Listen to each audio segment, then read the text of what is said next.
एक जुगलबंदी चलती है, पद प्रतिष्ठा। इसको टीमिंग कहा जाता है और इसको पेयरिंग कहा जाता है, इसको जुगलबंदी भी कहते हैं, पद प्रतिष्ठा। ये दोनों एक दूसरे से जुड़े हुए हैं। पद मिलता है तो प्रतिष्ठा मिलती है, प्रतिष्ठा होती है तो पद मिलता है।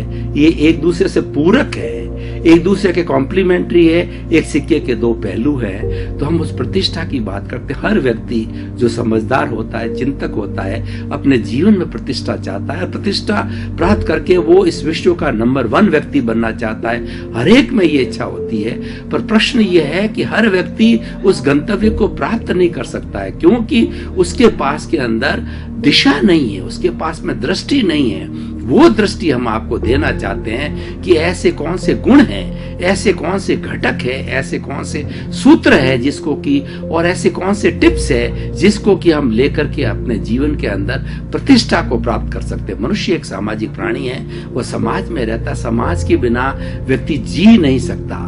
जिस तरीके से मनुष्य का समाज होता है, पशुओं का भी समाज होता है, उसके अंदर समझ होती है, उसमें मात्रा, खाली एक मात्रा का फर्क होता है, लेकिन वो जो उनका समूह होता है उसके पास चिंतन नहीं होता, उसके पास में विजन नहीं होता है, उसके पास में कोई सोच नहीं होती। पर मनुष्यों का समूह होता है, उस पूर्ण विकासशील प्राणी है और इस सृष्टि का सर्वश्रेष्ठ प्राणी, उसके पास चिंतन है, उसके पास नई नई बातें हैं, नए नए ख्यालात है और नई नई चीजें उसके दिमाग के अंदर आती है। तो इसी कारण से मनुष्य जो है वो डेवलपमेंट करना चाहता है, प्रतिष्ठा पाना चाहता है और प्रतिष्ठा के माध्यम से अच्छा पद जाना चाहता है। तो हम उन सूत्रों की बात करेंगे। तो सबसे पहला सूत्र हम लेते हैं मैत्री। जो व्यक्ति प्रतिष्ठा चाहता है वह अपने परिवार में सभी सदस्यों के साथ में मैत्री का व्यवहार करे, समानता का व्यवहार करे, सर्वोदय का व्यवहार करे। मतलब उसमें इंफीरियरिटी सुपीरियरिटी कॉम्प्लेक्स नहीं होना चाहिए। वो न तो अपने आप को बहुत बड़ा समझे, न अपने आप को हीन समझे। सबके साथ में एक समानता का व्यवहार, अपने को भी सामान्य व्यक्ति समझे और सबको भी सामान्य व्यक्ति समझ करके इज्जत दे। चाहे छोटा व्यक्ति हो, चाहे बड़ा हो, चाहे इंटेलिजेंट हो, चाहे वो व्यक्ति सामान्य जो है वो बौद्धिक वाला हो, सबको सम्मान देने से वो मैत्री कहलाती है। कहा भी गया, अपना सच में से जा मैत्रिंग भूए सो कप पाए।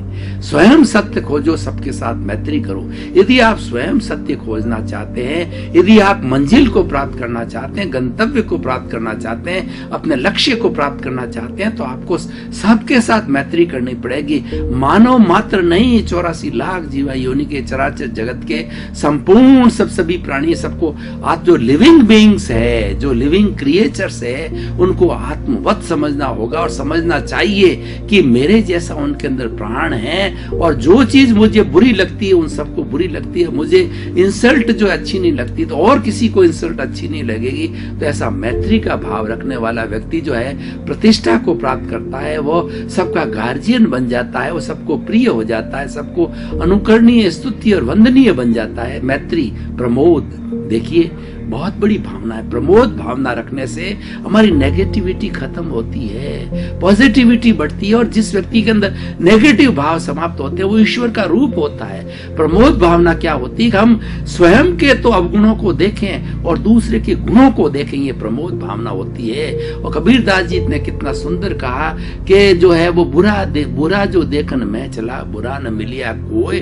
जो दिल खोजा आपना और मुझसे बुरा न कोई। उन्होंने सारे विश्व का भ्रमण किया यह प्राप्त करने के लिए। विश्व के अंदर कितने बुरे लोग हैं, उनको कोई बुरा व्यक्ति नहीं मिला, लेकिन जब भीतर झांका तो मालूम पड़ा कि मेरे जैसा है दुनिया के अंदर कोई बुरा व्यक्ति नहीं है, इतनी बुराइयां मेरे में भरी पड़ी है। तो उससे हमारे खुद के अवगुण देखने से शोधन होता है, हमारी तरक्की होती है और हमारे में पॉजिटिविटी बढ़ती है। जितनी जितनी पॉजिटिविटी बढ़ती है उतनी उतनी प्योरिटी होती है और जितनी जितनी प्योरिटी होती है उतना उतना हमारी आत्मा का जो है ऊर्ध्वगमन होता है और हम एक दिन सिद्ध बुद्ध मुक्त बन जाते हैं, ब्लिश की अवस्था को प्राप्त हो जाते हैं, अक्षय सुख को प्राप्त कर लेते हैं, जहां कहीं भी कोई दुख नहीं होगी। वही हमारी भारतीय संस्कृति का सर्वोत्तम सिद्धि जो है वो गंतव्य है। तो ये प्रमोद की भावना, दूसरे व्यक्ति में जो गुण हैं उस गुणों को प्रमोट करो, उस गुणों को बाहर निकाल के उसकी प्रशंसा करो पब्लिकली, बड़ी स्टेज के ऊपर, समाज के ऊपर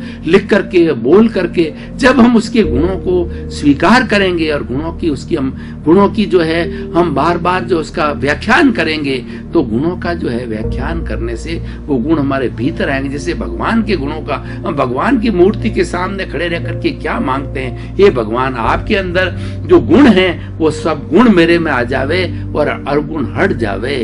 तो इसीलिए जो है ये प्रमोद की भावना बहुत सुंदर होती है, मैत्री, प्रमोद और करुणा। देखिए जो करुणाशील व्यक्ति होता है वो किसी के साथ दुर्व्यवहार नहीं कर सकता, किसी का शोषण नहीं कर सकता, क्योंकि उसका जो हृदय है इतना आप्लावित हो जाता है कि जो हर प्राणी जो उसको लिविंग बीइंग लगता है वो अपने जैसा लगता है। मैं आपको उदाहरण के द्वारा बताना चाहता हूँ। कबीरदास जी बहुत पहुंचे हुए संत हुए हैं, वो भक्ति मार्गी है। कबीरदास जी जो है वो बकरी रखा करते थे, बकरी का दूध पिया करते थे। तो बकरी के लिए भोजन के लिए, घास फूस के लिए उन्होंने अपने पुत्र जो कमाल को कहा कि कमाल तुम जाओ और जंगल में से जो है बकरी के लिए कुछ घास फूस जो है वो वगैरह लेकर के आ जाओ। तो वो कैंची लेकर के गया और जाकर के उन्होंने दूब जैसे किसी पौधे को काटना चालू किया। तो उसको जो है कमाल को ये लगा उसके भीतर जो एक करंट सा, बिजली का करंट सा चल रहा है। उसको महसूस हुआ कि उसके अंदर वही आत्म तत्व है जो मेरे आत्म तत्व में। वो उसको देखता रहा, निहारता रहा, लेकिन उसको काट नहीं सकता। उसको लगा किसको काटूं, इस धूप को, इसको काटता हूं पौधे को, तो इसका मतलब स्वयं मैं मेरे को काट रहा हूं, मैं स्वयं मेरे को कैसे काट सकता हूं। तो मेरे जैसा ही दिन भर खड़ा रहा, लेकिन वो उसके अंदर इतना डूब गया कि वो उसको काट नहीं सका। और शाम को कैंची लेकर के बिना घास फूस के जो है वो घर पहुंचा। तो कबीरदास जी ने पूछा कि कमाल क्या हुआ, तुम लेकर के आए, बकरी भूखी है, उसके लिए कुछ भोजन लेके आए क्या। उन्होंने कहा कि मैं जो है वो तो जीवित प्राणी है, उसमें तो आत्म तत्व जैसा मेरे में वैसा ही, मैं उसको नहीं काट सका, नहीं ला सका। कबीरदास जी ने कहा कमाल, दुनिया तेरे को याद रखेगी, तो मेरे से भी बहुत पहुंचा हुआ साधक है, साधु है, सन्यासी है और बहुत करुणाशील प्राणी है। तो ऐसी करुणा, यानी हम किसी को दुखी देख करके हमारे भीतर दुख की अनुभूति होनी चाहिए और हमें उसकी कैसे सहयोग कर सकते हैं, तन से, मन से, धन से उसका दुख कैसे दूर कर सकते हैं। उसका बाहर का दुख हो तो साधन से दूर करें, भीतर का दुख हो तो सांत्वना से उसको दुख दें। भीतर के भी बहुत दुखी होते हैं, किसी का वियोग हो जाता है, पति का, पत्नी का, बेटे का, या कोई घाटा लग जाता है, कोई कुठारापात हो जाता है, उसको सांत्वना दी जाती है कि तुम डरो मत, ये भी निकल जाएगा।